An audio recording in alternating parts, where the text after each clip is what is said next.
आमच्या आयुष्यावर होतो. किमान असे 25 निकाल असे आहेत सुप्रीम कोर्टाचे की त्याचा तुमच्या आमच्या आयुष्यावर रोज परिणाम होतो.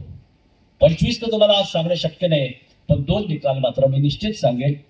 पहिला निकाल होता Keshavananda Bharati versus union of India. हा एक असा खटला आहे की तो खटला, कायदा, त्याचा युक्तिवाद, त्याचा निकाल बाजूला ठेवा. मी नेहमी सांगतो वर्तक साहेब की या निकालावर 66 दिवस हा खटला चालला आणि या 66 दिवसाचं जर एखाद्या चांगल्या डायरेक्टरने स्क्रिप्ट लिहिलं तर शोलेपेक्षा छान सिनेमा होईल. त्याच्यावर इतकं नाट्य त्याच्यामध्ये आहे. 13 न्यायाधीश बसले. कोणत्या मुद्द्यावर?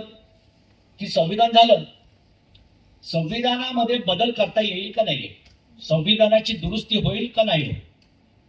त्याची पार्श्वभूमी होती राजकीय. 1971 साली काँग्रेसमध्ये स्प्लिट झालेलं होतं. इंदिरा गांधींचं तरुण नेतृत्व समोर आलेलं होतं आणि तरुण नेतृत्वाने इंदिरा हटावची घोषणा दिली. इंदिराबाईंनी गरिबी हटावची घोषणा दिली आणि त्यांनी सांगितलं की तुम्ही जर मला निवडून दिलं ते राजे रजवाडे सगळे जे आहेत ना यांचे सगळे तनखे मी बंद करून टाकील आणि पैसे तुम्हाला देऊन टाकील.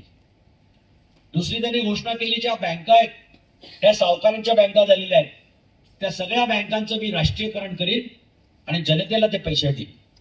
2 महत्वाच्या घोषणांवर इंदिरा गांधींनी 71ची निवडणूक जिंकलेली आहे मित्रांनो. थम्पिंग मेजॉरिटी इंदिरा गांधींना 71 साली मिळाली आणि मग इंदिरा गांधींचा एक प्रभावी प्रवास, राजकीय प्रवास सुरू झाला.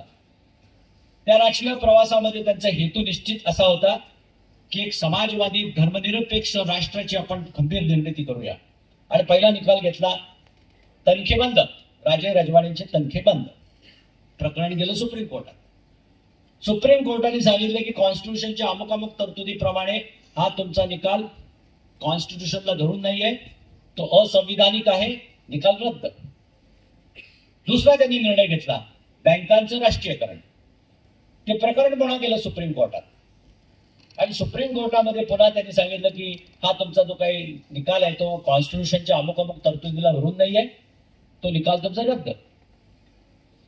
आता 400 खासदारांचा जोर असणारी इंदिरा गांधी सारखी प्रभावी पंतप्रधान ती मंत्रिमंडळाला घेऊन बसली. म्हणजे काय चाललंय काय आहे?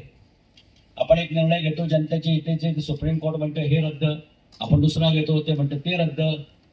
हे काही नाही, आपला हक्क ठरवून घ्या म्हणे, एकदा संविधान करण्याचा आपल्याला पूर्ण हक्क आहे, चला तयारी करा.